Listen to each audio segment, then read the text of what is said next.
மாதிரி ஒரு ஜோனாக தான் இருக்கும். சரியா? கரெக்டாக நீங்கள் பார்த்தீங்கன்னா தெரியும், இந்த ஜோன் இந்த ஜோன் இந்த ஜோன். சரியா? கரெக்டான ஈக்குவலாக தான். சரி, அதுக்கப்புறமா டவுன், அதுக்கப்புறமா டவுன். இதில் தான் வந்து என்ன பண்ணியிருக்காங்க, எக்ஸ்பைரி டேவை கொண்டு வந்து முடிச்சிருக்காங்க. இதெல்லாம் நீங்கள் எத்தனை பேர் வந்து இதெல்லாம் ஃபாலோ பண்ணுவீங்க அப்படின்றது எனக்கு தெரியல. என்னோட வியூ வந்து நான் இந்த மாதிரி தான் வந்து என்ன பண்ணுவேன், மார்க்கெட்டை வந்து பார்ப்பேன். சரியா? மார்க்கெட்டை நான் இப்படி தான் பார்த்து நான் அண்டர்ஸ்டாண்ட் பண்ணிக்கிட்டேன். சரியா? சரி, அதனால தான் நான் எப்போவுமே என்ன சொன்னேன்னு பார்த்தீங்கன்னா, முன்னாடி போன வாரத்தில் இருந்தெல்லாம் முன்னாடி நான் சொல்லிகிட்டே இருந்தேன். என்ன சொன்னேன் அப்படின்னா, மேக்ஸிமம் வந்து 24,800 நான் சொல்லிட்டு இருந்தேன் நம்மளோட வாட்ஸ்அப் குரூப்பில்.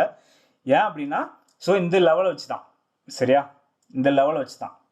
ஏன்னா அவங்க எக்ஸ்பைரி டேயில் இந்த லெவலுக்கு அவங்க கொண்டு வந்தால் தான் என்ன பண்ணுவாங்க, அவங்களுக்கு ப்ராஃபிட் புக் பண்ண முடியும். ஸோ இந்த லெவலுக்கு கீழே இருந்தது அப்படின்னா கரெக்டாக என்ன பண்ணுவாங்க, இந்த 500க்கு தான் வர பார்ப்பாங்க. எக்ஸ்பைரி டேயில் இங்கே தான் என்ன பண்ணுவாங்க, ப்ராஃபிட் புக் பண்ண அவங்க பார்ப்பாங்க. இந்த மாதிரி ஒரு ஜோன் கிடச்சா என்ன பண்ணணும்,